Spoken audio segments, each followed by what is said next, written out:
Sri Lankan airlines நிறுவனத்தின் முன்னாள் தலைமை நிர்வாக அதிகாரியின் மரணம் இலங்கையில் பெரும் பரபரப்பை ஏற்படுத்தியிருக்கிறது. அவர் தற்கொலை செய்து கொண்டாரா அல்லது அவருடைய மரணத்தின் பின்னால் ஏதாவது சதித்திட்டம் இருக்கிறதா என்ற சந்தேகம் தற்போது மேலோங்கி காணப்படுகிறது. கடந்த 8ஆம் தேதி கொள்ளுப்பிட்டியில் உள்ள ஒரு வீட்டிலிருந்து அவர் சடலமாக மீட்கப்பட்டார். தூக்கில் தொங்கப்பட்ட நிலையில் அவர் சடலமாக மீட்கப்பட்டதாக போலீசார் அறிவித்தனர். விசாரணைகளை ஆரம்பித்தனர். தற்போது அந்த மரணம் தொடர்பான சந்தேகம் மேலோங்கி காணப்படுகிறது. அதற்கு மிக முக்கிய காரணம் பரபரப்பான ஒரு சாட்சியத்தை வழங்கியிருக்கின்றார் அவருடைய பணியாளர் ஒருவர். அவர் தற்கொலை செய்து கொள்ள பயன்படுத்திய பெல்ட் ஒன்று மீட்கப்பட்டிருக்கிறது. அது திட்டமிட்டு வரவழைக்கப்பட்ட ஒரு பெல்ட் என்பது தற்பொழுது அம்பலமாகி இருக்கிறது. கடந்த 7ஆம் தேதி பான்ஸ் பிளேஸில் இருக்கக்கூடிய அவருடைய வீட்டிலிருந்து அவருடைய பணியாளர் ஒரு மூலமாக அந்த பெல்ட் கொண்டு வரப்பட்டிருக்கிறது. அந்த வாக்குமூலத்தை அந்த பணியாளர் வழங்கியிருக்கின்றார். கடந்த 7ஆம் தேதி அவருக்கு அழைப்பை ஏற்படுத்திய கபில சந்திரசேன குறித்த பெல்ட்டையும் இன்னும் சில ஆடைகளையும் எடுத்து வருமாறு அவருக்கு கூறியதாகவும், அதன் பின்னர் அந்த ஆடைகளையும் அதே போன்று பெல்ட்டையும் அவர் கொண்டு சென்று கொடுத்ததாகவும் தெரிவித்திருக்கின்றார். இப்படி பெல்ட் மற்றும் ஆடைகளை கேட்டபோது உங்களுக்கு சந்தேகம் ஏற்படவில்லையா என்று போலீசார் அந்த பணியாளரிடம் கேட்டபோது, எனக்கு அப்படி ஒரு சந்தேகம் ஏற்படவில்லை. இதற்கு முன்னரும் அந்த பெல்ட் அவர் கேட்டிருக்கின்றார். அவர் சாதாரணமாக ஜிம்முக்கு செல்லும் போது இதனை பயன்படுத்துவார். அதனால் எனக்கு எந்தவித சந்தேகமும் ஏற்படவில்லை என்று அவர் தெரிவித்திருக்கின்றார்.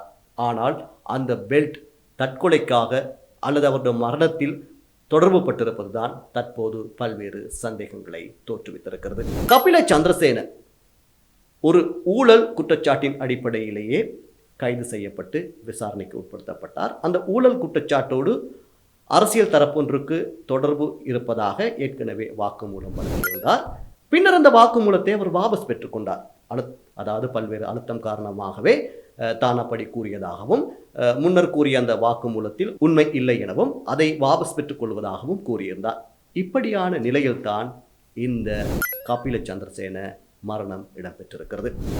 யார் இந்த கபில சந்திரசேன? 2000ஆம் ஆண்டு ஸ்ரீலங்கன் ஏர்லைன்ஸ் நிறுவனத்தில் சாதாரண பொறியியலாளராக, அதாவது ஒரு இன்ஜினியராக தனது பணியை ஆரம்பித்தவர் தான் இந்த கபில சந்திரசேன. பின்னர் அந்த நிறுவனத்தின் பல்வேறு பதவி நிலைகளை வகித்த அவர் 2010ஆம் ஆண்டு ஸ்ரீலங்கன் ஏர்லைன்ஸ் நிறுவனத்தின் பிரதம செயற்பாட்டு அதிகாரியாக பதவி உயர்த்தப்படுகின்றார்.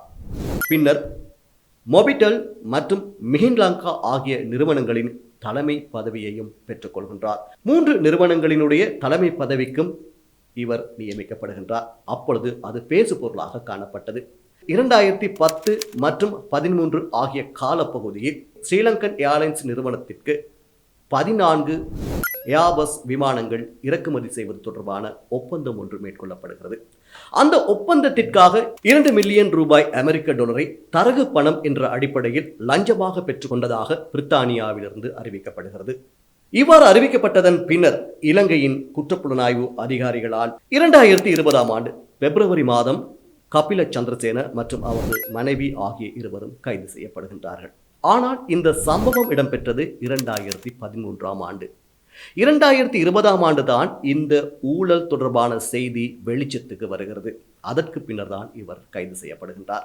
இந்த 2 மில்லியன் அமெரிக்க டாலர் பணமானது கபில சந்திரசேனவின் மனைவியினுடைய பெயர் இருப்பதாக கூறப்பட்ட புருனேவில் உள்ள ஒரு போலி நிறுவனத்திற்கு அனுப்பப்படுகிறது.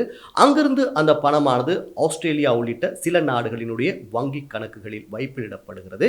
இது பணச்செலவை செய்வதற்காக இப்படி செய்ததாக உறுதிப்படுத்தப்படுகிறது. இதன் அடிப்படையில் தான் அவர் கைது செய்யப்பட்டு சிறையில் அடைக்கப்பட்டிருந்தார். பின்னர் அவர் பிணையில் விடுவிக்கப்பட்டார். இவ்வாறு பிணையில் விடுவிக்கப்பட்ட நிலையிலேயே தற்போது இந்த மர்மமான மரணம் இடம்பெற்றிருக்கிறது. மிகப்பெரிய பதவி நிலையில் இருந்த ஒருவர் ஊழல் குற்றச்சாட்டில் கைது செய்யப்படுகின்றார், சிறையில் அடைக்கப்படுகின்றார். எனவே அவருக்கு மன அழுத்தம் இருந்திருக்கலாம்.